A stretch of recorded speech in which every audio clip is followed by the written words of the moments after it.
Eh? Eh?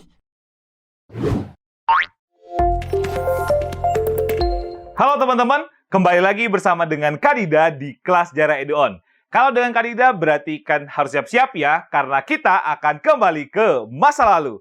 Tanpa berlama-lama, mari kita mulai.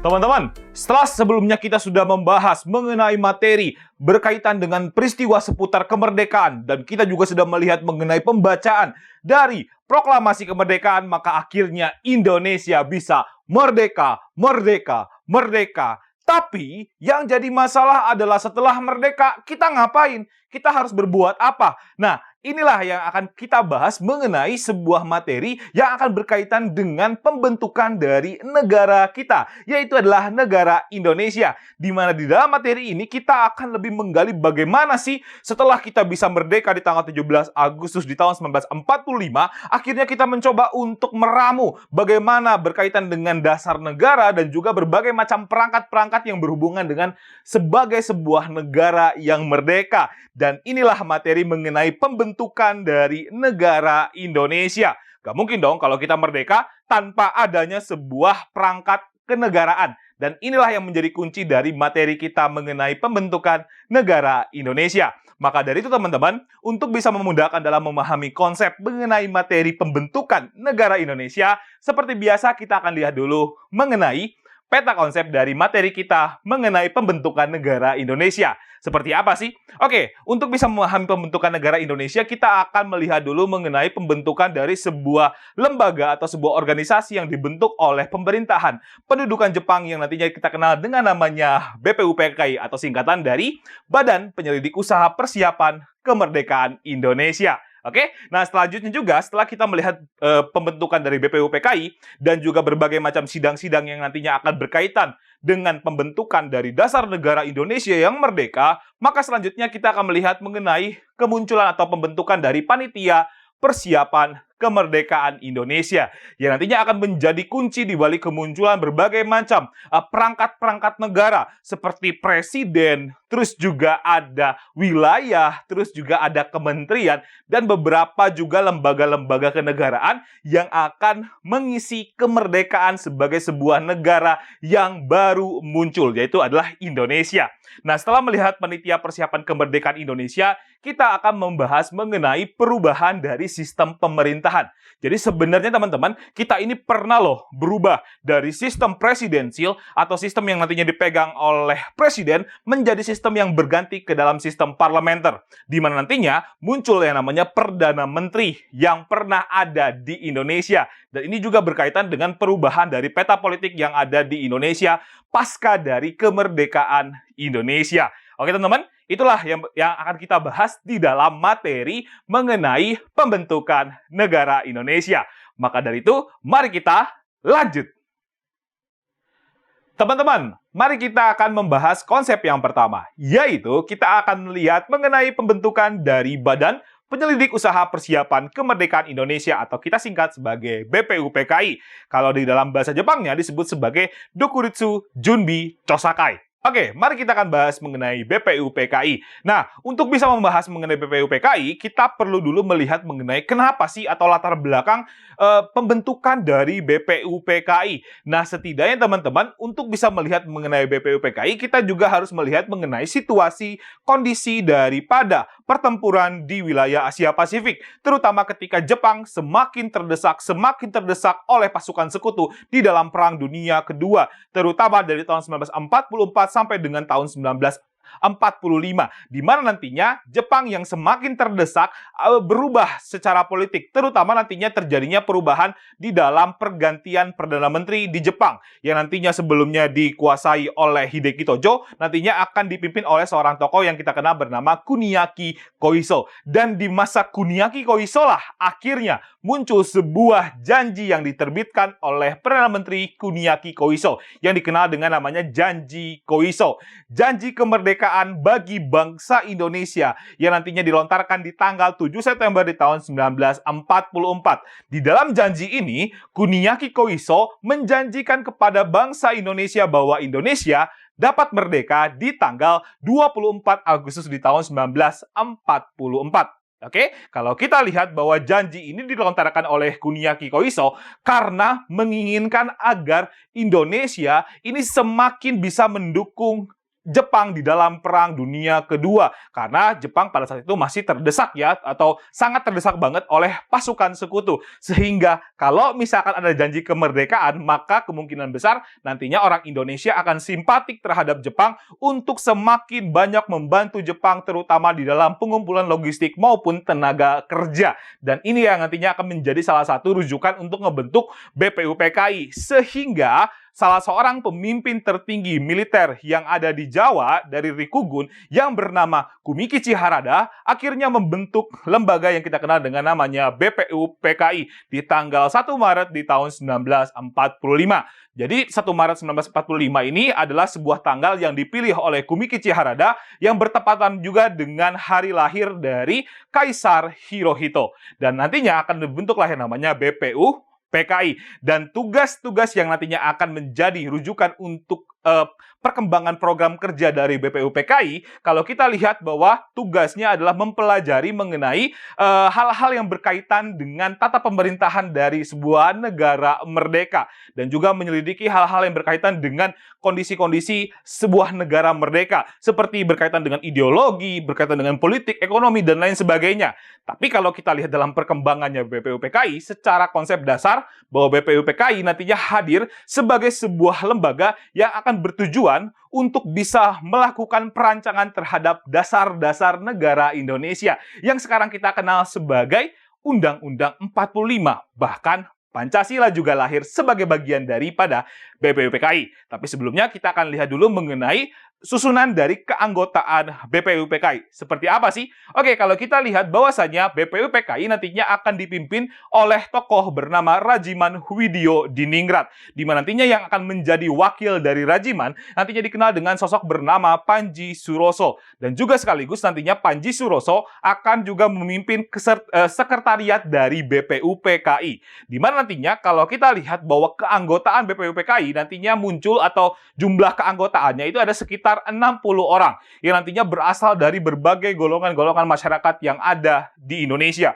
Mulai dari golongan orang-orang pribumi, ada orang-orang Arab, ada orang-orang Tionghoa, ada juga orang-orang Indo atau orang-orang campuran dari orang pribumi dengan orang-orang Belanda, dan juga ada 7 perwakilan dari pihak Jepang. Tapi 7 perwakilan dari pihak Jepang ini hanya memantau saja jalannya proses persidangan dari BPUPKI, dan mereka atau 7 orang tersebut yang berasal dari Jepang itu hanya memantau dan tidak memberikan saran atau tidak memasukkan pemikiran-pemikiran mereka di dalam proses sidang BPUPKI.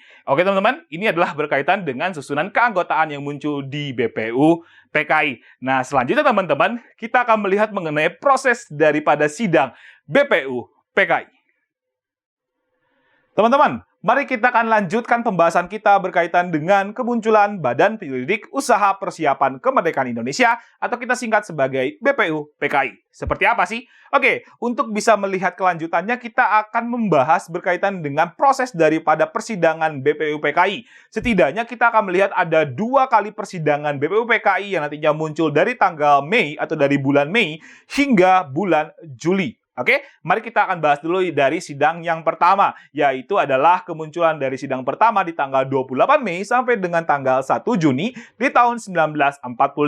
Di mana nantinya 28 Mei ini adalah sebagai seremonial atau pembukaan daripada pelaksanaan sidang BPUPKI. Nah, sidangnya sendiri atau pembahasan mengenai dasar-dasar negara maupun hal-hal yang berkaitan dengan negara kemerdekaan atau negara yang merdeka itu baru bisa dilaksanakan di tanggal 29 Mei di tahun 1945 hingga Juni ya untuk sidang pertama. Oke, kita akan lihat berkaitan dengan awal mula atau di tanggal 29 Mei, di mana teman-teman atau bisa lihat ya bahwasannya nantinya muncullah pertanyaan di dalam sidang pertama di tanggal 29 Mei berkaitan dengan bentuk negara. Jadi Rajiman ini mempertanyakan berkaitan dengan apa sih bentuk negara Indonesia yang merdeka itu? Apakah berbentuk negara federasi atau berbentuk negara kesatuan? Maka akhirnya kesepakatan di dalam keanggotaan atau di dalam sidang BPUPKI nantinya menghasilkan bahwasanya Indonesia adalah sebuah negara yang berbentuk Kesatuan atau Negara Kesatuan Republik Indonesia. Sehingga nantinya disepakati oleh seluruh anggota daripada sidang dari BPUPKI. Dan akhirnya kita berbentuk negara kesatuan. Kita tidak menggunakan sistem yang mirip sama kayak Amerika, yaitu bentuk negara federasi. Tapi kita menerapkan sistem kesatuan. Itu adalah kesepakatan yang nantinya muncul dari sidang pertama. Nah, setelah pertanyaan berkaitan dengan bentuk negara, maka pertanyaan selanjutnya adalah apa dasar negara Indonesia yang merdeka? Maka akhirnya di tanggal 29 Mei sampai dengan tanggal 1 Juni tahun 1945, kita akan melihat bahwasannya ada tiga tokoh yang nantinya menyampaikan ide-ide mereka yang berkaitan dengan dasar negara Indonesia yang merdeka. Maka nantinya 29, tanggal 31, dan juga tanggal 1 Juni tahun 1945 ini menjadi rujukan di dalam tiga tokoh tersebut yang menyampaikan pidato-pidatonya berkaitan dengan dasar negara. Dan tiga tokoh itu nantinya akan kita kenal, yaitu adalah ada Muhammad Yamin, ada Supomo, dan juga ada Soekarno. Oke, kita akan bahas dulu dari tokoh yang pertama, yaitu adalah tokoh yang bernama Muhammad Yamin, yang nantinya menyampaikan ada 5 asas dasar negara untuk Indonesia yang merdeka, yaitu apa aja? Yang pertama, ada yang berkaitan dengan pri kebangsaan. Yang kedua, ada berkaitan dengan pri kemanusiaan. Terus yang ketiga, ada yang berkaitan dengan pri ketuhanan. Terus juga ada yang berkaitan dengan pri kerakyatan. Dan yang terakhir adalah kesejahteraan rakyat. Dan nantinya, Yamin menyampaikan pidatonya di tanggal 29 Mei di tahun 1945.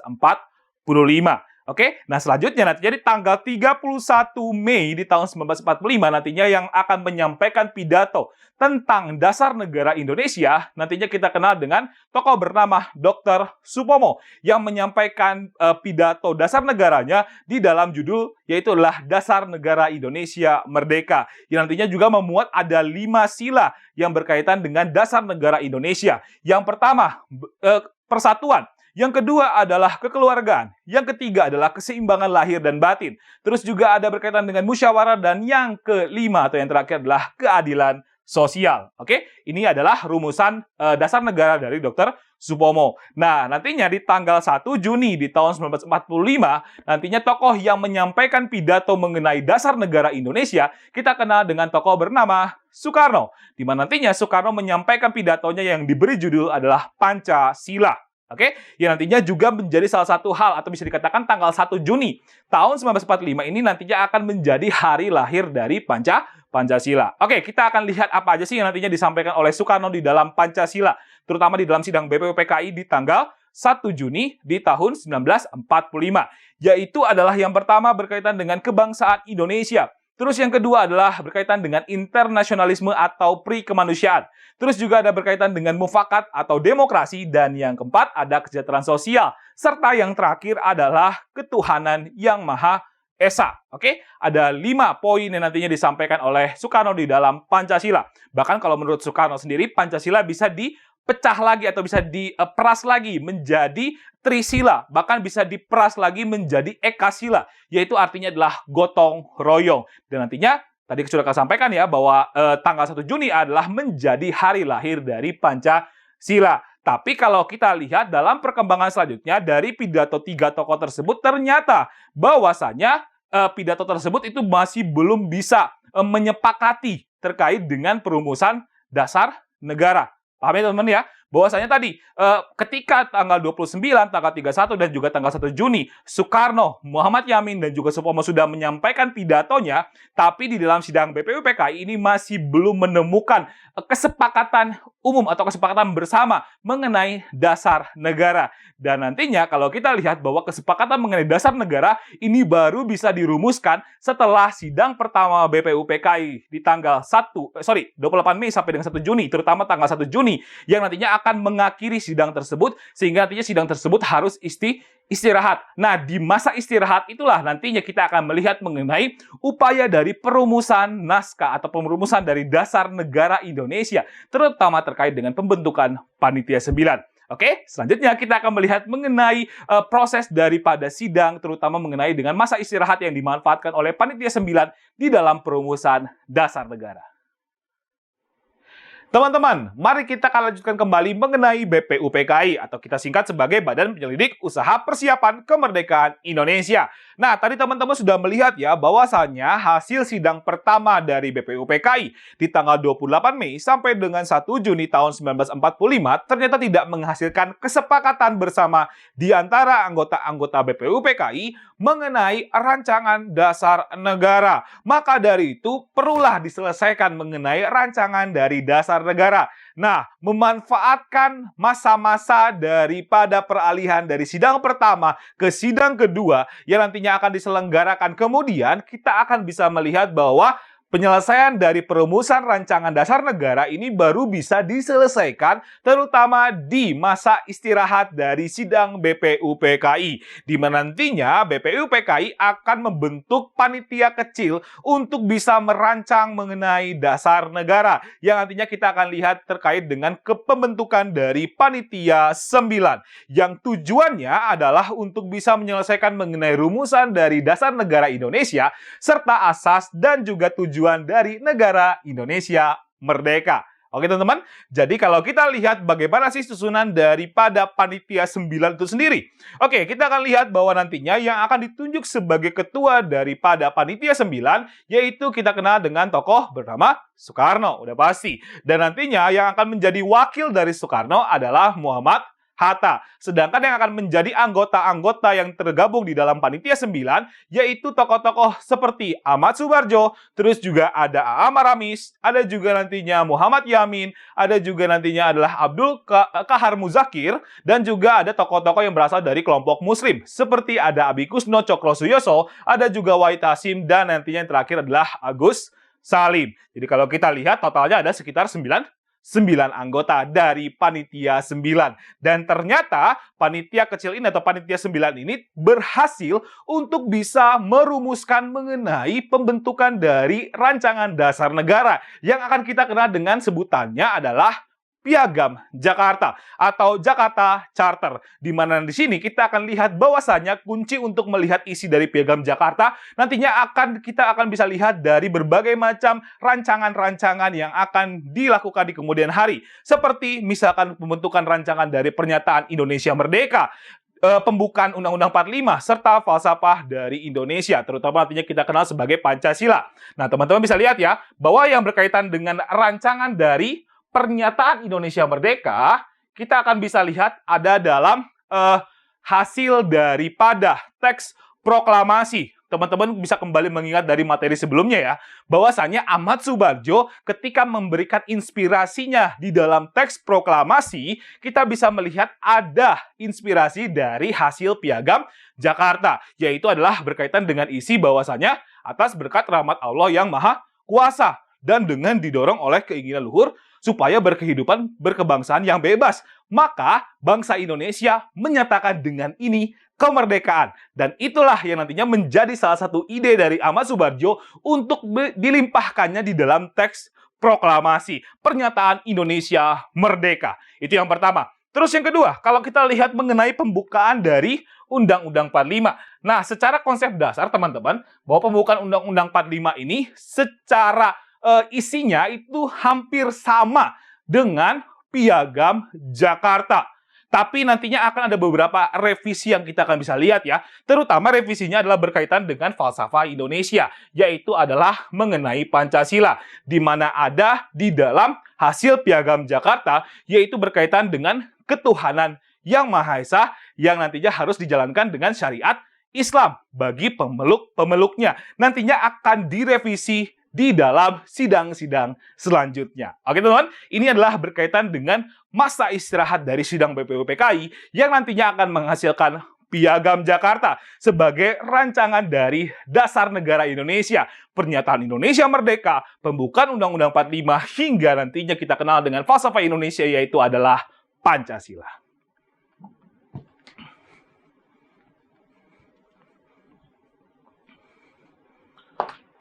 Oke, teman-teman, itulah ya berkaitan dengan masa istirahat dari sidang BPUPKI. Nah, lanjutnya lagi kita akan melihat mengenai sidang kedua dari BPUPKI. Teman-teman, mari kita akan lanjutkan kembali mengenai BPUPKI. Nah, tadi kita sudah lihat ya bahwa setelah sidang pertama nantinya selesai di tanggal 1 Juni tahun 1945, maka akhirnya sidang BPUPKI itu dihentikan sementara atau bisa kita katakan sebagai masa istirahat.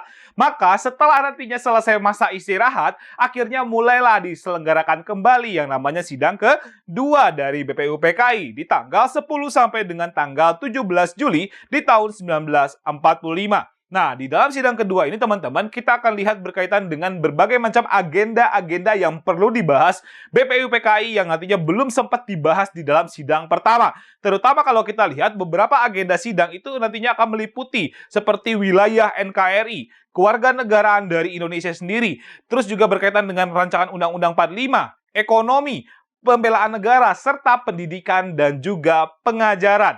Nah, karena banyak banget agenda sidang yang akan dibahas oleh BPUPKI, maka akhirnya BPUPKI ini mencoba untuk membagi anggotanya atau memecah anggotanya menjadi beberapa kelompok-kelompok atau panitia-panitia kecil untuk bisa membahas seluruh agenda-agenda sidang yang nantinya harus dibahas di dalam sidang kedua ini. Sehingga nantinya kita akan lihat bahwa muncul berbagai macam panitia-panitia kecil, seperti ada panitia ekonomi dan keuangan yang dipimpin oleh Muhammad Hatta. Terus ada juga panitia pembelaan tanah air. Nantinya akan diketuai oleh Abikus No Cokrosuyoso. Sedangkan untuk panitia perancang dari Undang-Undang 45 nantinya akan diserahkan kepada Soekarno. Dan sehingga kalau kita lihat, Soekarno akhirnya untuk bisa memantapkan kembali mengenai rancangan Undang-Undang 45, Soekarno membentuk lagi panitia kecil di bawah dari panitia perancang undang-undang. Yang nantinya dibentuk ada sekitar 6 anggota yang nantinya akan diketuai oleh Supomo. Yang nantinya khusus untuk membahas mengenai rancangan dari isi Undang-Undang 45. Sehingga kita lihat akhirnya setelah selesai membahas mengenai rancangan daripada isi Undang-Undang 45 dan nantinya kita bisa lihat bahwasanya hasil daripada panitia perancang Undang-Undang Dasar 45, kita akan lihat Soekarno akhirnya melaporkannya di dalam sidang BPUPKI. Dan nantinya ada beberapa atau 3 kunci yang nantinya menjadi kesepakatan atau bisa dikatakan hasil dari panitia perancang Undang-Undang 45. Sehingga kita lihat bahwa yang pertama adalah berkaitan dengan pernyataan tentang Indonesia Merdeka. Terus yang kedua adalah berkaitan dengan pembukaan Undang-Undang Dasar. Nah, teman-teman bisa lihat ya bahwa dua konsep ini atau hasil daripada rancangan Undang-Undang 45 ini kan berhubungan dengan apa? Berhubungan dengan Piagam Jakarta ya. Nah, Piagam Jakarta. Yang tadi kita sudah bahas ya di dalam hasil dari sidang masa dari istirahat sidang BPUPKI, yaitu adalah kita kenal dengan Piagam Jakarta. Sedangkan isi dari Undang-Undang 45 sendiri kan belum bisa dibahas di dalam hasil atau di dalam masa istirahat tersebut. Sehingga nantinya hasil panitia perancang Undang-Undang Dasar 45 ini nantinya juga berhasil untuk merumuskan berkaitan dengan batang tubuh dari Undang-Undang Dasar di tahun 1945. Nah, yang berkaitan dengan batang tubuh teman-teman, ya, atau sebagai isi daripada Undang-Undang Dasar 45, nantinya akan ada beberapa konsep-konsep penting seperti wilayah NKRI. Nah, wilayah NKRI kalau menurut daripada batang tubuh Undang-Undang Dasar 45, ini nantinya berkaitan dengan wilayah NKRI itu akan meliputi daerah bekas dari jajahan Hindia Belanda, ditambah dengan wilayah Borneo atau daerah Sarawak, Sabah dan juga Brunei Darussalam, ditambah dengan Timor Leste dan juga seluruh wilayah Pulau Papua Nugini atau seluruh wilayah Papua itu nantinya akan menjadi bagian dari wilayah NKRI. Terus juga nantinya ada kesepakatan yang berkaitan dengan bentuk negara kita. Bentuk negara kita apa di dalam hasil kesepakatan batang tubuh Undang-Undang Dasar 45? Yaitu kita nantinya sepakat bahwa bentuk negara kita adalah kesatuan. Terus kalau misalkan bentuk pemerintahan seperti apa? Bentuk pemerintahan yang disepakati adalah bentuk republik. Terus juga berkaitan dengan bendera nasional kita apa? Juga nantinya akan muncul bahwa kesepakatannya adalah bendera atau sangsaka merah putih yang disepakati sebagai bendera nasional. Terus juga ada yang berkaitan dengan bahasa. Apa bahasa nasional persatuan kita? Maka nantinya disepakati bahasa Indonesia sebagai bahasa nasional atau bahasa yang mempersatukan seluruh bangsa Indonesia. Dan itulah yang nantinya akan menjadi hasil dari panitia perancang Undang-Undang Dasar tahun 45. Tapi sifatnya ini masih rancangan ya teman-teman ya, belum disahkan disahkan. Nah, pengesahannya ini baru bisa dilihat di dalam sidang selanjutnya, yaitu apa? Sidang PPKI.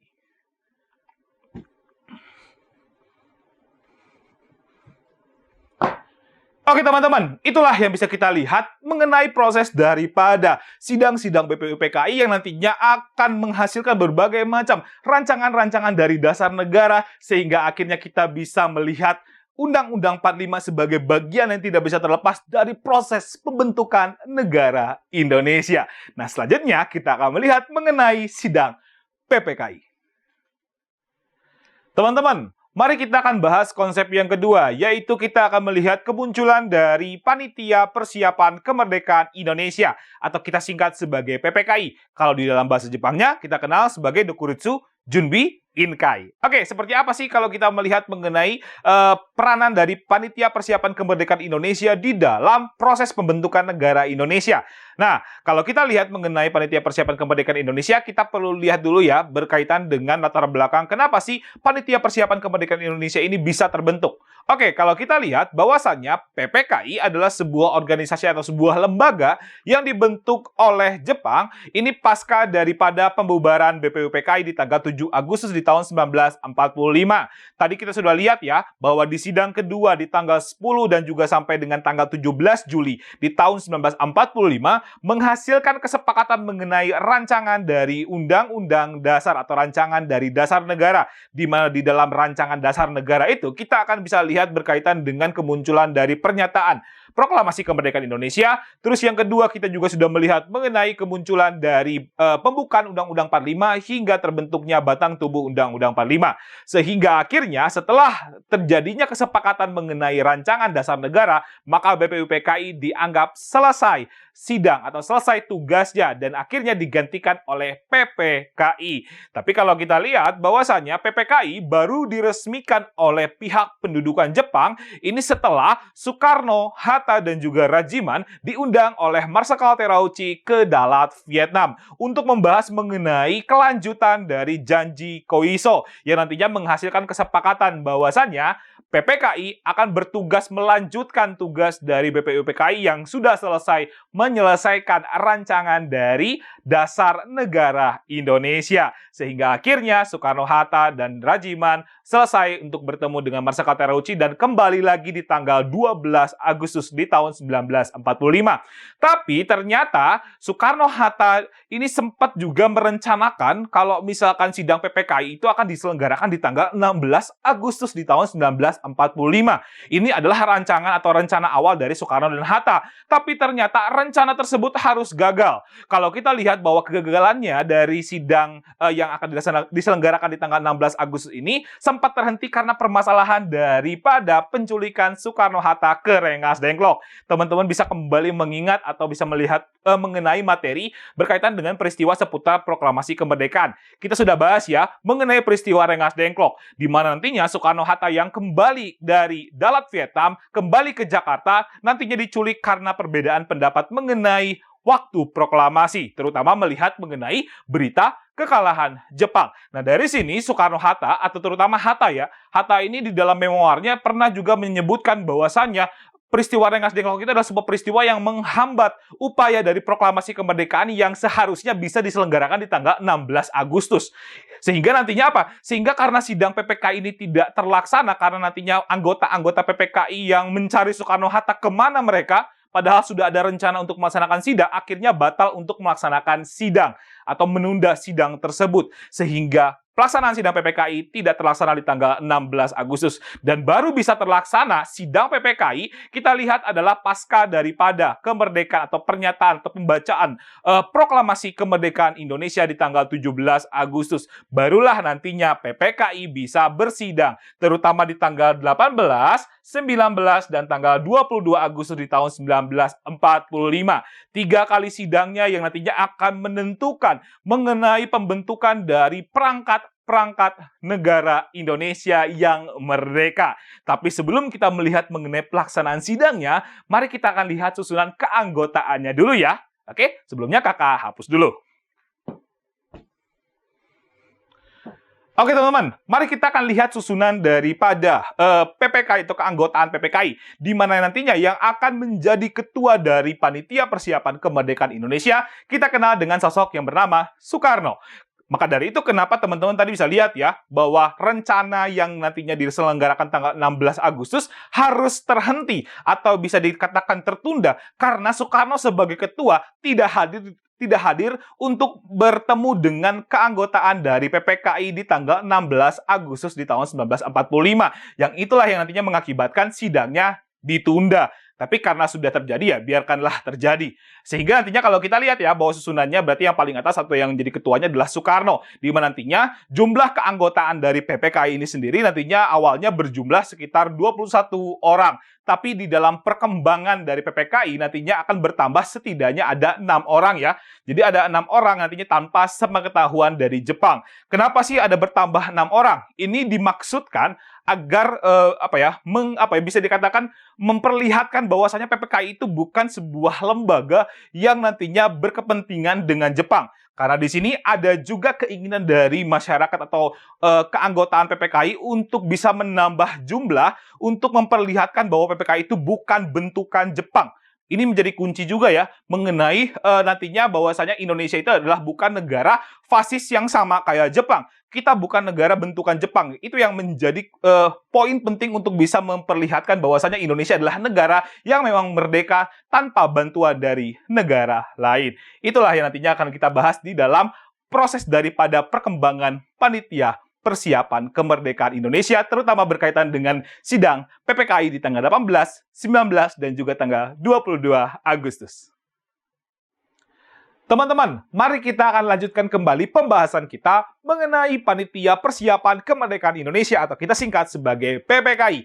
Nah, kita akan berfokus terhadap rangkaian sidang yang dilakukan oleh PPKI dari tanggal 18, 19, dan juga tanggal 22 Agustus di tahun 1945.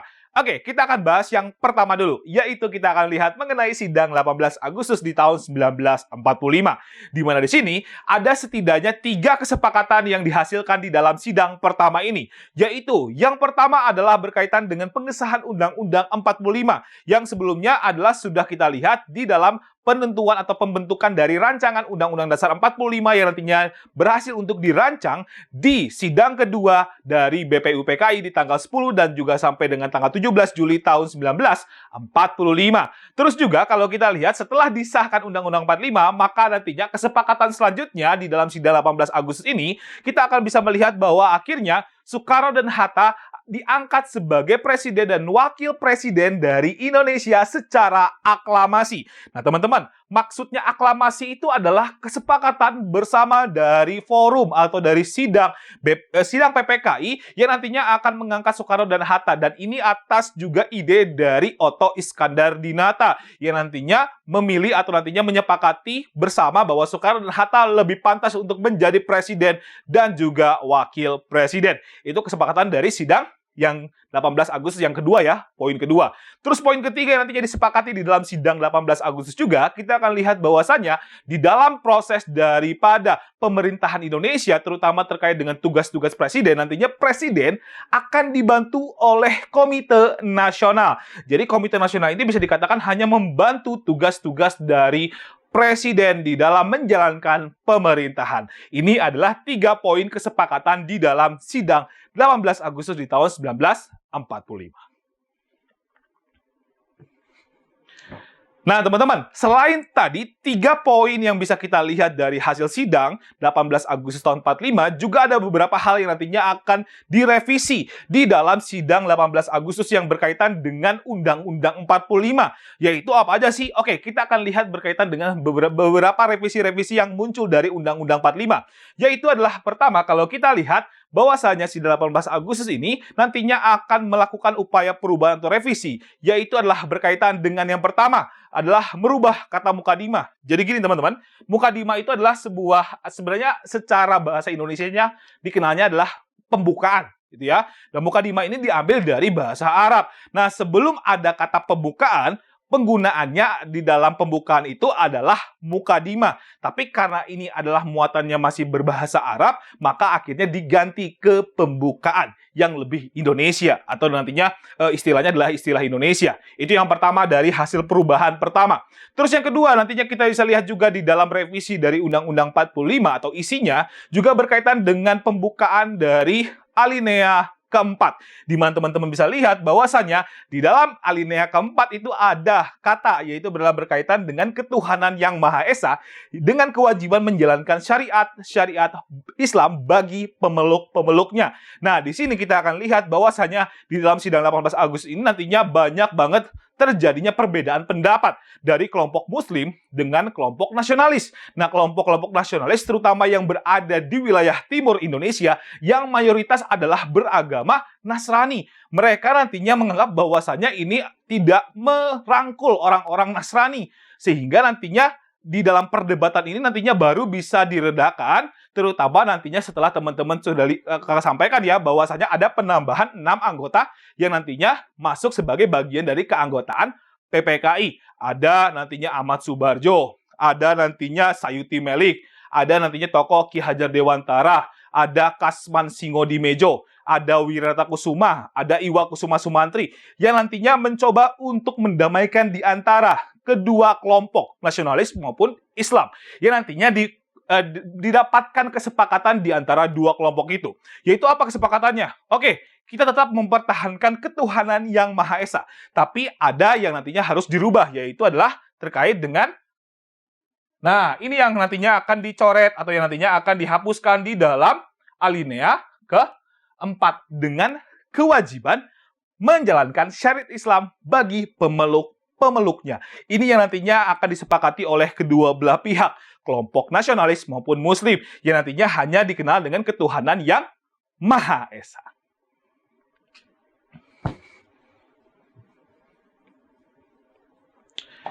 Nah, teman-teman, selain tadi kita sudah melihat 2 poin yang nantinya dirubah, ada juga poin yang nantinya akan dirubah di dalam sidang 18 Agustus ini, yang nantinya berkaitan dengan isi perubahan dari Undang-Undang 45, yaitu adalah berkaitan juga dengan alinea keempat, yaitu menurut kemanusiaan yang adil dan beradab nantinya akan dirubah, yaitu adalah menurutnya, yang nantinya akan dihapuskan. Oke, ini adalah sidang 18 Agustus. Terus ada lagi teman-teman, selain juga tadi kita lihat menurut yang nantinya dihapus, ada juga beberapa hal yang nantinya dirubah ya teman-teman. Seperti misalkan pasal ke-6 ayat 1 yang nantinya akan dicoba untuk direvisi, yaitu adalah berkaitan dengan isi yang berkaitan dengan presiden ialah orang Indonesia yang asli dan juga beragama Islam. Dan kalau kita lihat apa sih yang nantinya dihapus? Yang dihapus adalah yang beragama Islam ini yang nantinya akan dihapus, karena nantinya tidak akan mengakomodir juga kelompok-kelompok minoritas yang ada di Indonesia. Karena kalau misalkan kalau mau jadi presiden berarti harus beragama Muslim atau beragama Islam. Yang ini nantinya akan juga dihapus nantinya di dalam Undang-Undang Dasar 1945. Nah, itu teman-teman yang berkaitan dengan hasil sidang dari tanggal 18 Agustus tahun 1945. Nah, selanjutnya kita akan melihat hasil sidang yang kedua, yaitu yang nantinya muncul di tanggal 19 Agustus di tahun 1945. Setidaknya ada 2 poin kesepakatan yang nantinya dihasilkan dari sidang kedua ini, yaitu yang pertama adalah berkaitan dengan membentuk 12 departemen, 4 menteri negara dan juga 4 pejabat negara. Dan poin kedua atau poin terakhir yang nantinya disepakati di dalam sidang 19 Agustus di tahun 1945 adalah berkaitan dengan membentuk 8 provinsi di Indonesia. Provinsi-provinsi yang nanti terbentuk di awal kemerdekaan yaitu adalah meliputi Jawa Barat, Jawa Tengah, Jawa Timur, Sumatera, Borneo atau Kalimantan, terus juga ada Provinsi Sulawesi dan juga ada Provinsi Maluku, dan yang terakhir adalah Provinsi Sunda Kecil.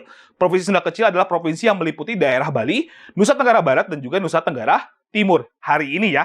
Oke teman-teman, ini adalah hasil sidang dari tanggal 19 Agustus yang berhasil untuk membentuk 12 departemen, 4 menteri negara, 4 pejabat negara, dan terakhir adalah membentuk 8 provinsi. Oke teman-teman, selanjutnya kita akan masih membahas mengenai PPKI, tapi kita akan bahas dari sidang ketiga yang nantinya muncul di tanggal 22 Agustus tahun 1945. Maka dari itu, mari kita lanjut lagi. Teman-teman, mari kita lanjutkan kembali pembahasan kita mengenai PPKI atau kita singkat sebagai Panitia Persiapan Kemerdekaan Indonesia. Nah, kita akan bahas sidang yang ketiganya ya teman-teman, yaitu kita akan melihat sidang yang muncul di tanggal 22 Agustus di tahun 1945. Seperti apa sih hasil sidang dari sidang ketiga PPKI ini? Oke, kita akan lihat bahwasannya ada 3 poin yang dihasilkan di dalam sidang di tanggal 22 Agustus di tahun 1945. Yaitu yang pertama teman-teman, kita akan melihat bahwasannya ada kesepakatan untuk membentuk Komite Nasional Indonesia. Sebenarnya kalau kita lihat ya teman-teman, bahwa Komite Nasional itu kan sudah pernah ada kesepakatan di dalam sidang pertama, yaitu di tanggal 18 Agustus di tahun 1945. Tapi pengesahannya ini baru muncul di tanggal 22 Agustus di tahun 1945. Di mana nantinya tujuan awal daripada pembentukan Komite Nasional Indonesia Pusat ini dimaksudkan adalah untuk bisa membantu tugas-tugas presiden dan juga sebagai penasehat presiden. Tapi ternyata di dalam perkembangannya bahwasannya presiden ini secara kelembagaan ini terlalu punya power yang sangat kuat tanpa adanya pengawasan dari lembaga lain. Oke, bisa pahami ya teman-teman ya, bahwasanya karena kita menganut sistem presidensil, maka presiden ini punya kekuasaan baik secara kepala negara maupun kepala pemerintahan. Maka kalau kita lihat, akhirnya presiden ini pada dasarnya secara tidak langsung punya power yang sangat kuat di dalam pemerintah yang nantinya tidak ada yang namanya fungsi kontrol. Sedangkan di dalam pembentukan awal ini kita akan lihat bahwasannya Indonesia belum terbentuk yang namanya MPR maupun DPR sebagai pengawas dari atau sebagai kontrol terhadap kekuasaan presiden. Maka dari itu nanti kita akan bahas juga mengenai Komite Nasional Indonesia Pusat teman-teman, di mana nantinya fungsi KNIP yang sebelumnya atau yang awalnya merupakan sebuah lembaga yang ditujukan untuk membantu dan menasihati presiden, ini nantinya mulai berubah fungsi sebelum kehadiran dari DPR maupun MPR, di mana nantinya keluar maklumat pemerintah atau maklumat dari wakil presiden kita, yaitu Muhammad Hatta yang mengeluarkan di tanggal 16 Oktober di tahun 1945 yang berisi mengenai perubahan wewenang dari KNIP sebelum terbentuknya MPR dan DPR, di mana KNIP yang sebelumnya hanya membantu dan juga menasihati presiden punya fungsi legislatif, punya fungsi kontrol terhadap kekuasaan eksekutif, terhadap kekuasaan dari presiden, sehingga akhirnya KNIP nantinya akan menjadi bentuk awal dari Parlemen Indonesia dan nantinya mengangkat sosok atau tokoh yang nantinya dikenal dengan namanya adalah Kasman Singodimedjo yang nantinya juga pernah menjabat atau pernah juga terlibat di dalam keanggotaan PPKI sebagai bagian dari 6 orang yang ditambahkan oleh Presiden Soekarno atau oleh Soekarno yang nantinya menjadi bagian daripada perkembangan PPKI itu sendiri. Oke teman-teman, kita bisa lihat ya bahwa awalnya Komite Nasional Indonesia Pusat adalah sebuah lembaga yang hanya membantu, tapi pada akhirnya punya wewenang legislatif. Ini yang berkaitan dengan pembentukan Komite Nasional Indonesia Pusat. Yang pertama teman-teman ya. Oke, selanjutnya kita akan lihat mengenai apalagi sih poin yang nantinya akan disahkan di dalam sidang 22 Agustus ini. Tapi sebelumnya, kakak hapus dulu ya. Oke teman-teman, yang kedua, setelah nantinya kita sudah membahas mengenai pembentukan dari Komite Nasional Indonesia Pusat, juga kita akan lihat bahwasannya ada yang disahkan juga mengenai atau hasil dari sidang 22 Agustus di tahun 1945, yaitu adalah pembentukan dari Partai Nasional Indonesia, atau kita singkat sebagai PNI, di mana nantinya teman-teman bisa lihat bahwa PNI ini dibentuk dengan tujuan awalnya adalah sebagai partai tunggal. Oke, kita lihat ya bahwa Partai Nasional Indonesia nantinya akan ditunjuk sebagai partai tunggal yang akan mewadahi seluruh ideologi atau pemikiran-pemikiran yang ada di Indonesia untuk terlibat di dalam satu partai tunggal. Sebenarnya kalau kita lihat bahwasanya Partai Nasional Indonesia ini dijadikan sebagai partai tunggal karena pada saat itu kita lihat ya, awal kemerdekaan Indonesia atau pembentukan negara Indonesia awal tidak dimungkinkan untuk membentuk sistem multi partai. Ini kita lihat dari pandangannya Soekarno. Jadi Soekarno itu memandang bahwasanya PNI sebagai partai tunggal itu adalah untuk menjaga stabilitas dari negara Indonesia yang baru merdeka. Maka perlulah dibentuk sebuah sistem yang nantinya dikenal dengan sistem monopartai atau partai tunggal. Tapi pada perkembangan selanjutnya juga nantinya akan mendapatkan kritik keras juga dari Sultan Syahrir yang akan kita bahas di dalam perubahan sistem pemerintahan ya teman-teman. Tapi setidaknya teman-teman, kalau kita lihat bahwa tujuan daripada PNI sendiri adalah untuk bisa mewujudkan Indonesia ini sebagai negara berdaulat, adil, makmur, dan juga berdasarkan dari kedaulatan rakyat. Oke, kalau kita lihat ya bahwa nantinya PNI adalah sebagai partai tunggal di Indonesia yang nantinya juga akan dikritik untuk bisa merubah sistem monopartai ke dalam sistem multi partai. Kita akan bahas di dalam perubahan sistem pemerintahan. Nah, ini adalah poin kedua yang disepakati di dalam sidang 22 Agustus di tahun 1945. Dan poin terakhir teman-teman yang nantinya akan disepakati di dalam sidang 22 Agustus di tahun 1945 yaitu adalah berkaitan dengan pembentukan dari Badan Keamanan Rakyat. Nah, gini teman-teman, jadi Badan Keamanan Rakyat atau kita singkat sebagai BKR adalah sebuah lembaga yang ditujukan untuk bisa menjaga keamanan rakyat. Itu tujuan dari awal terbentuknya BKR. Di mana nantinya BKR ini adalah sebuah lembaga yang nantinya akan menghimpun berbagai macam kelompok-kelompok atau lembaga-lembaga lain yang sudah dibentuk sebelum atau di masa-masa pendudukan Jepang. Seperti nantinya yang tergabung di dalam BKR itu ada dari PETA, ada dari Heiho, ada dari Gyugun, ada juga dari Sainendan yang terlibat di dalam BKR. Tapi tujuannya adalah bukan untuk mempertahankan kemerdekaan, bukan untuk berperang, tapi adalah untuk menjaga keamanan rakyat. Ini dilakukan oleh pemerintah atau dilakukan oleh PPKI dengan maksud agar tidak menimbulkan kecurigaan dari pihak luar yang menganggap bahwa Indonesia ini siap untuk berperang. Maka untuk mencegah hal-hal tersebut atau kecurigaan dari luar, maka akhirnya kita membentuk BKR hanya untuk bertugas untuk mengamankan saja. Tapi nantinya BKR ini nantinya mulai berubah fungsinya yang dari keamanan menjadi pertahanan. Terutama keluarlah maklumat pemerintah tanggal 5 Oktober di tahun 1945 yang ditandatangani oleh Presiden Soekarno yang nantinya akan merubah nama dari BKR menjadi TKR. Nah, teman-teman, ketika berubah menjadi TKR ini nantinya fungsinya daripada BKR itu sudah beralih ke dalam sistem atau nantinya digunakan untuk mempertahankan kemerdekaan dan juga kedaulatan dari Indonesia. Jadi TKR nantinya akan punya fungsi untuk berperang secara langsung terhadap setiap ancaman-ancaman yang akan mengancam kedaulatan dari negara Indonesia. Dan kalau kita lihat di dalam perkembangannya ini juga tidak bisa terlepas dari kedatangan pasukan AFNI dan juga NIKA yang ada di Indonesia yang juga akan kita bahas di dalam materi selanjutnya, yaitu adalah materi mengenai mempertahankan kemerdekaan melalui jalur angkat senjata. Oke teman-teman, itu adalah 3 poin yang nantinya dihasilkan dari sidang PPKI di tanggal 22 Agustus di tahun 1945. Gimana? Mudah kan? Oke, selanjutnya teman-teman, kita akan melihat kesimpulannya. Teman-teman, mari kita akan bahas konsep yang ketiga, yaitu kita akan melihat mengenai perubahan dari sistem pemerintahan di Indonesia. Seperti apa sih? Oke, tadi ya kita sudah membahas berkaitan dengan pembentukan BPUPKI maupun PPKI. Dan teman-teman bisa lihat bahwasanya kedua lembaga tersebut nantinya berhasil untuk merancang sekaligus juga mengesahkan Undang-Undang 45. Dan kalau kita lihat di dalam Undang-Undang 45, teman-teman, bahwasanya Indonesia ini nantinya menganut sistem pemerintahan yang dikenal dengan namanya sistem pemerintahan presidensial. Di mana presiden mempunyai 2 fungsi, yaitu sebagai kepala negara sekaligus juga sebagai kepala pemerintahan yang nantinya disahkan di tanggal Agustus atau di tanggal 18 Agustus di tahun 1945. Tapi yang jadi masalah adalah ternyata pasca dari Agustus tersebut, terutama nantinya sampai dengan bulan November di tahun 1945, ternyata kita akan mencoba untuk merubah sistem pemerintahan yang disepakati di dalam Undang-Undang 45.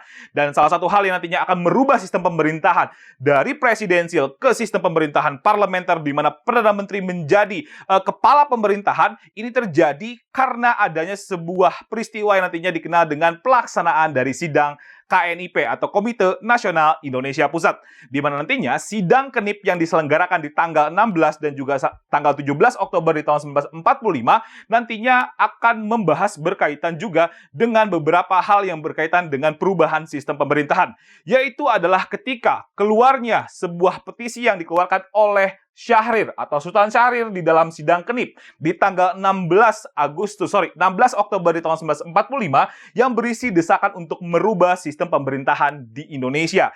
Jadi gini teman-teman, kalau kita lihat bahwasanya petisi Syahrir ini dikeluarkan karena menganggap bahwa sistem presidensil adalah sebuah sistem yang melanggar demokrasi yang sesuai dengan undang-undang dari pasal 28. Kenapa? Karena kalau menurut Syahrir bahwa di dalam sistem presidensil ini nantinya akan melanggar mengenai kebebasan-kebebasan yang ada di Indonesia atau keragaman-keragaman yang ada di Indonesia, keragaman budaya, keragaman dalam hal ideologi, bahkan pemikiran yang banyak banget berkembang di Indonesia. Dan juga kalau kita lihat bahwasannya dalam sistem presidensil ini adalah sebuah sistem yang nantinya terlalu luas banget kekuasaan presiden, bahkan tanpa kontrol. Itu yang jadi masalah di dalam sistem presidensil. Karena kalau kita lihat ya, bahwa Kenip sebagai sebuah lembaga yang bertujuan untuk membantu tugas-tugas presiden. Sedangkan harusnya di dalam sebuah sistem demokrasi harus ada yang namanya kontrol terhadap kekuasaan.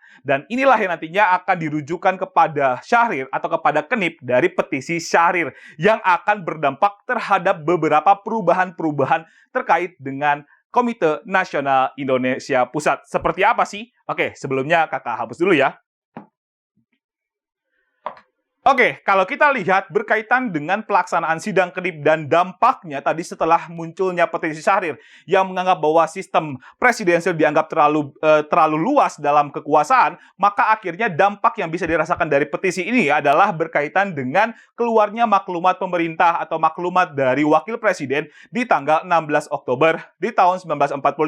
Tadi kita sudah bahas sedikit ya, bahwasannya maklumat wakil presiden di tanggal 16 Oktober di tahun 1945 nantinya akan menghasilkan perubahan fungsi KNIP yang sebelumnya sebagai fungsinya adalah pembantu presiden menjadi fungsinya adalah fungsi legislatif, punya fungsi parlemen, di mana nantinya sebelum terbentuknya DPR dan MPR, maka Kenip ini bertugas untuk menjadi fungsinya adalah legislatif. Dan inilah yang nantinya akan menjadi salah satu dorongan daripada Kenip untuk punya fungsi sebagai kontrol terhadap pemerintahan atau terhadap fungsi eksekutif.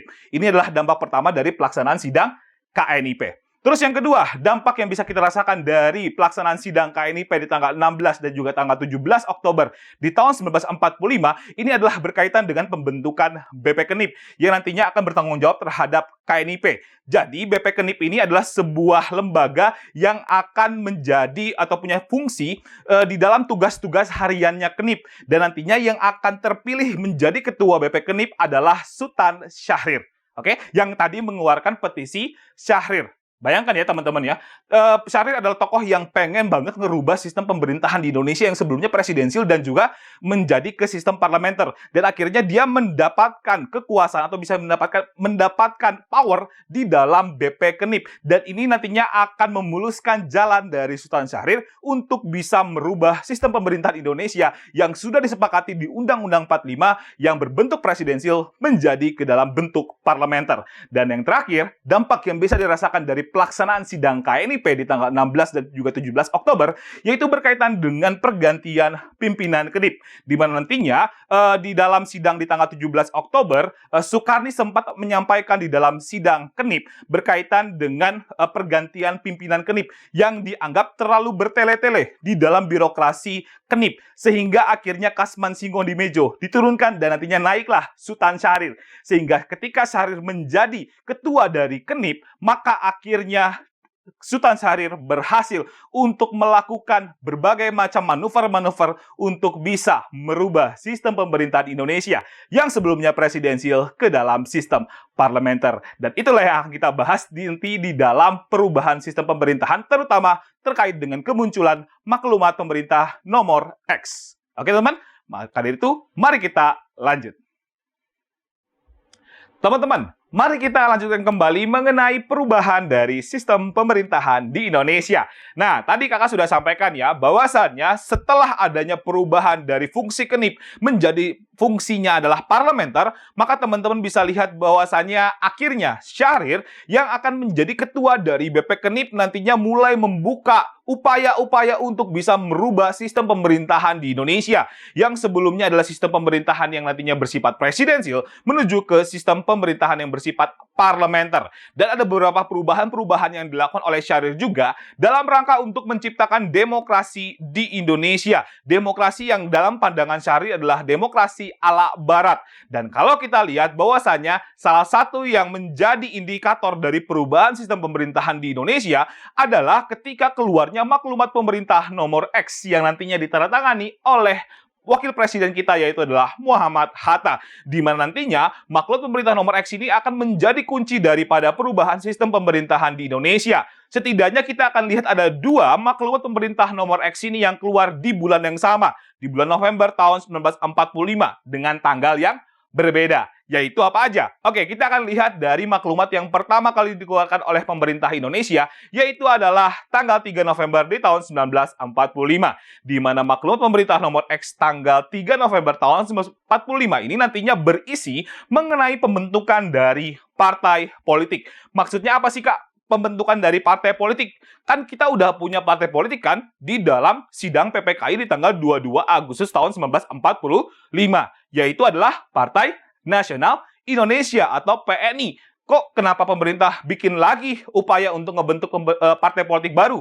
Nah, kalau kita lihat bahwa di sini, atau teman-teman bisa pahami ya, bahwa di dalam sistem pemerintahan yang awal atau di dalam hasil sidang dari PPKI di tanggal 22 Agustus di tahun 45, kita bisa melihat bahwasannya PNI hanya dijadikan sebagai sebuah partai tunggal. Ini tidak bercirikan demokrasi. Maka dari itu, perlulah adanya sebuah maklumat atau sebuah peraturan dari pemerintah untuk mendukung pembentukan dari sistem multi partai. Nah, inilah baru yang namanya demokrasi. Dan akhirnya setelah tanggal 3 November tahun 45, maka mulailah bermunculan banyak banget partai politik di Indonesia. Setidaknya selain PNI, ada 9 partai politik yang muncul. Tapi, partai politik yang baru muncul tersebut itu harus ada syarat pembentukannya, yaitu bahwasannya partai politik itu ditujukan untuk bisa memperkuat perjuangan mempertahankan kemerdekaan Indonesia dan agar juga menjamin keamanan dari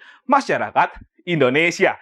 Nah, maka dari ini kita akan bisa lihat bahwasannya akan ada muncul 9 partai politik selain PNI. Apa aja sih partai politiknya? Oke, kita akan lihat partai politik yang muncul. Yaitu yang pertama adalah partai politik yang dikenal dengan namanya PERMAI atau Persatuan Rakyat Marhaen.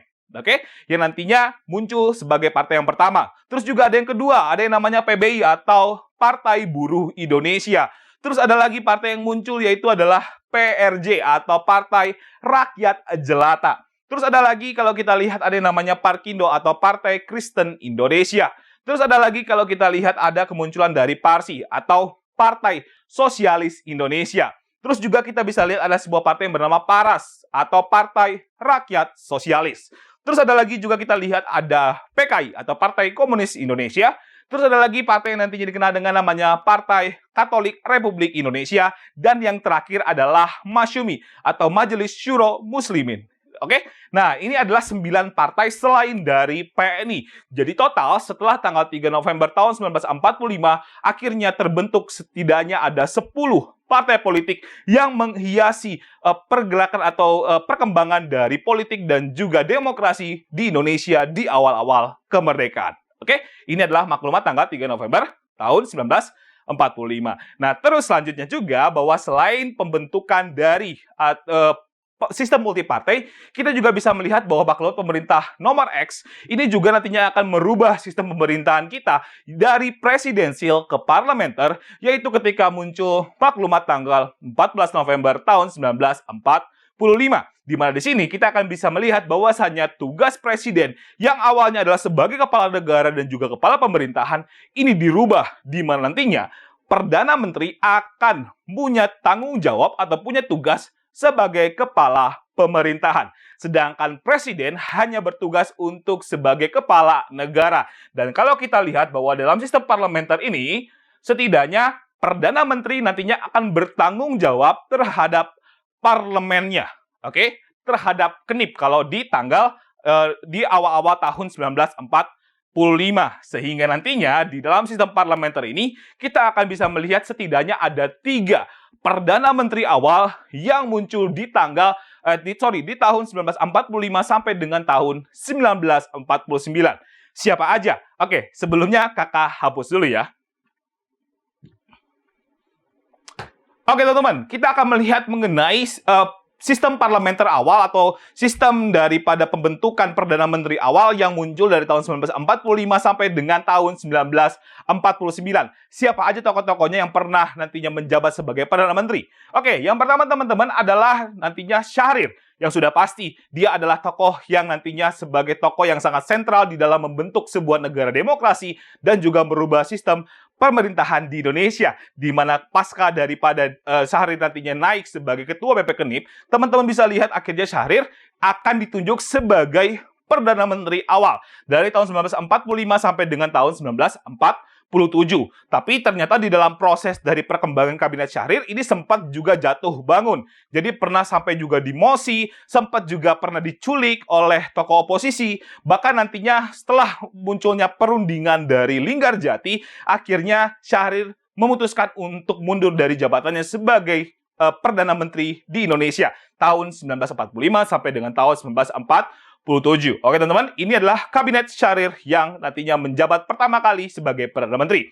Terus nantinya yang akan menggantikan Syahrir setelah nantinya mengeluarkan atau bisa dikatakan melepaskan mandatnya sebagai Perdana Menteri, nantinya akan ditunjuk kabinet selanjutnya yang dikenal dengan namanya Kabinet Amir Syarifuddin yang muncul dari tahun 1947 sampai dengan tahun 1948, di mana nantinya Kabinet Amir Syarifuddin adalah tokoh sentral di dalam perumusan dari perundingan Renville. Nanti kita akan bahas di materi-materi mengenai mempertahankan kemerdekaan melalui jalur diplomasi. Oke teman-teman, ini adalah Kabinet Amir Syarifuddin. Dan yang ketiga teman-teman, yang nantinya pernah juga menjabat sebagai Perdana Menteri, sekaligus Wakil Presiden, sekaligus Menteri Pertahanan, sekaligus Menteri Luar Negeri, adalah sosok yang dikenal dengan Wakil Presiden kita, yang juga pernah menjabat sebagai Perdana Menteri. Siapakah dia? Yaitu adalah Muhammad Hatta. Hatta ini juga pernah menjabat sebagai Perdana Menteri Indonesia dalam kurun waktu 1948 sampai dengan tahun 1949. Di mana nantinya kita akan lihat bahwa Hatta adalah kunci daripada pengakuan kedaulatan dari Belanda kepada Indonesia di dalam konferensi meja bundar. Sehingga nantinya kita akan bisa lihat bahwa sistem parlementer juga adalah sistem yang nantinya pernah mewarnai daripada sistem perpolitikan ataupun sistem pemerintahan di Indonesia yang akan kita kenal dari tahun 1945 sampai dengan tahun 1949. Oke teman-teman, itu adalah hal-hal yang berkaitan dengan perubahan dari sistem pemerintahan di Indonesia. Gimana? Mudah kan? Oke, kalau gitu mari kita lanjut ke kesimpulan. Teman-teman, mari kita tarik kesimpulan dari materi kita mengenai pembentukan negara Indonesia. Nah, tadi kita sudah membahas ya teman-teman, berkaitan dengan pembentukan dari BPUPKI, PPKI, hingga nantinya terjadi perubahan sistem pemerintahan di Indonesia. Di mana kita akan melihat dulu kesimpulan dari konsep yang pertama, yaitu terkait dengan pembentukan dari lembaga bernama BPUPKI, atau Badan Penyelidik Usaha Persiapan Kemerdekaan Indonesia. Di mana tadi kita sudah membahas ya mengenai pembentukan BPUPKI yang hadir atau muncul setelah adanya janji Koiso di tanggal 7 September di tahun 1944. Di mana nantinya di tanggal 7 September tahun 1944, Koiso menyatakan bahwasanya Indonesia akan merdeka di tanggal 24 Agustus di tahun 1945. Sehingga akhirnya Kumikichi Harada membentuk BPUPKI sebagai realisasi dari janji Koiso, di mana tujuannya adalah untuk bisa menyelidiki hal-hal yang berkaitan dengan Indonesia sebagai sebuah negara yang merdeka. Maka perlu apa aja sih? Dan itu yang nantinya akan diselidiki oleh Badan Penyelidik Usaha Persiapan Kemerdekaan Indonesia. Dan di mana kalau kita lihat mengenai perkembangan dari sidang BPUPKI, nantinya kita akan bisa melihat bahwasannya sidang BPUPKI akan menghasilkan beberapa penetapan atau beberapa rancangan-rancangan yang berkaitan dengan dasar negara Indonesia yang merdeka. Seperti berkaitan dengan kemunculan pernyataan proklamasi, terus juga berkaitan dengan pembukaan hingga munculnya batang tubuh Undang-Undang 45. Tapi di dalam sidang BPUPKI ini nantinya hasilnya ini masih bersifat rancangan doang ya. Sehingga nantinya ditutup di tanggal 7 Agustus di tahun 1945. karena telah selesai masa tugasnya. Maka dari itu nantinya digantikanlah BPUPKI menjadi sebuah lembaga yang bernama PPKI atau kita singkat sebagai Panitia Persiapan Kemerdekaan Indonesia. Tadi kita sudah lihat ya bahwasanya PPKI adalah sebuah organisasi atau sebuah lembaga yang dibentuk setelah selesainya masa tugas dari BPUPKI, di mana nantinya dibentuk di tanggal 7 Agustus di tahun 1945 ketika nantinya Marsikal Terauchi mengundang Soekarno-Hatta dan juga Rajiman Widyodiningrat untuk datang ke Dalat Vietnam dan nantinya meresmikan terbentuknya PPKI. Setidaknya kalau kita lihat daripada proses perkembangan sidang dari PPKI yang akan menentukan mengenai pembentukan dari dasar negara maupun juga mengenai penetapan dari berbagai macam perangkat-perangkat kenegaraan. Di mana nantinya kita lihat bahwa sidang PPKI akan dilaksanakan sebanyak 3 kali, yaitu tanggal 18 Agustus, tanggal 19, dan juga tanggal 22 Agustus di tahun 1945. Tadi teman-teman sudah lihat ya bahwa tanggal 18 Agustus menghasilkan setidaknya ada 3 penetapan, yaitu yang pertama adalah mengesahkan Undang-Undang 45, terus yang kedua adalah menetapkan Soekarno dan Hatta sebagai presiden dan wakil presiden secara aklamasi, dan yang ketiga adalah membentuk komite nasional yang akan membantu tugas-tugas presiden. Sedangkan untuk tanggal 19 Agustus di tahun 1945, teman-teman tadi sudah lihat ya, bahwasanya beberapa hasil yang disepakati di dalam sidang PPKI tersebut, bahwasanya adanya pembentukan dari 8 provinsi dan juga 12 departemen, dan ditambah dengan adanya 4 pejabat negara dan juga adanya 4 menteri negara. Itu hasil kesepakatan dari tanggal 19 Agustus. Sedangkan untuk tanggal 22 Agustus, teman-teman sudah juga melihat bahwasanya ada 3 hasil kesepakatan di dalam sidang PPKI tersebut, yaitu adalah berkaitan dengan pembentukan dari BKR, terus juga adanya penetapan dari PNI sebagai satu-satunya partai politik yang ada di Indonesia, dan yang ketiga adalah berkaitan dengan pembentukan dari Komite Nasional Indonesia Pusat yang nantinya punya fungsi sebagai parlemen. Oke teman-teman, ini kalau kita lihat berkaitan dengan hasil sidang dari Panitia Persiapan Kemerdekaan Indonesia. Dan selanjutnya kita akan melihat kesimpulan dari materi atau konsep tentang perubahan dari sistem pemerintahan. Tadi teman-teman sudah lihat ya bahwasanya di dalam Undang-Undang 45 bahwasanya sistem pemerintahan kita dikenal dengan sistem pemerintahan presidensil. Tapi ternyata kan mulai berubah tuh, terutama nantinya di tanggal 14 November di tahun 1945, di mana nantinya perubahan dari sistem parlementer atau presidensil ke parlementer nantinya dilatar belakangi oleh petisi dari Sultan Syahrir di dalam sidang Kenip yang nantinya bertugas atau bisa dikatakan isi petisinya adalah untuk bisa memperkuat parlemen. Karena sebelum terbentuknya MPR dan DPR, maka Kenip ini harus punya fungsi yang sama, yaitu adalah fungsi parlemen atau fungsi legislatif untuk bisa mengkontrol kekuasaan presiden. Dan dari situ teman-teman bisa lihat bahwasannya akhirnya Syahrir ini punya pijakan untuk bisa berkarir terutama di dalam perubahan di dalam sistem pemerintahan, sehingga akhirnya Syahrir adalah menjadi Perdana Menteri pertama yang pernah muncul pasca dari keluarnya petisi dari Syahrir ini. Dan kalau kita lihat bahwasannya perubahan-perubahan politik yang terjadi terutama di tanggal November di tahun 1945, teman-teman bisa lihat bahwasannya ada sebuah penandatanganan dari maklumat pemerintah nomor 10 di tanggal 3 dan juga 14 November di tahun 1945. Kalau teman-teman lihat ya, bahwasannya tanggal 3 November ini berkaitan dengan pembentukan dari sistem multi partai, sehingga sebelumnya yang disepakati adalah PNI sebagai satu-satunya partai nantinya mulai berubah ketika nantinya munculnya berbagai macam partai-partai politik di Indonesia. Setidaknya ada 10 partai politik selain dari PNI yang nantinya muncul di tanggal 3 November di tahun 1945. Sedangkan untuk tanggal 14 November atau maklumat pemerintah nomor 10 tanggal 14 November di tahun 1945, teman-teman bisa lihat bahwasanya akhirnya sistem pemerintahan Indonesia mulai berubah, di mana nantinya presidensil berganti ke sistem parlementer. Sehingga teman-teman bisa lihat bahwasanya ada 3 Perdana Menteri awal yang muncul dari tahun 1945 sampai dengan tahun 1949, di mana nantinya tokoh-tokohnya seperti ada Sultan Syahrir, ada Amir Syarifuddin, hingga Hatta yang nantinya pernah menjabat sebagai Perdana Menteri di Indonesia. Kurun waktunya adalah dari tahun 1945 sampai dengan tahun 1949. Oke, teman-teman, itulah materi kita mengenai pembentukan dari negara Indonesia. Teman-teman pasti tetap bisa mengikuti materi ini ya. Kalau gitu teman-teman, karena waktu kita sudah habis, kakak tutup aja ya. Jangan lupa kalian tetap semangat, tetap belajar, dan juga tetap ikuti kelas sejarah di Edoon, karena bersama dengan Kadida, kita pasti akan belajar sejarah yang sudah pasti menyenangkan. Kalau gitu, kakak pamit undur diri. Sampai jumpa lagi dan dadah!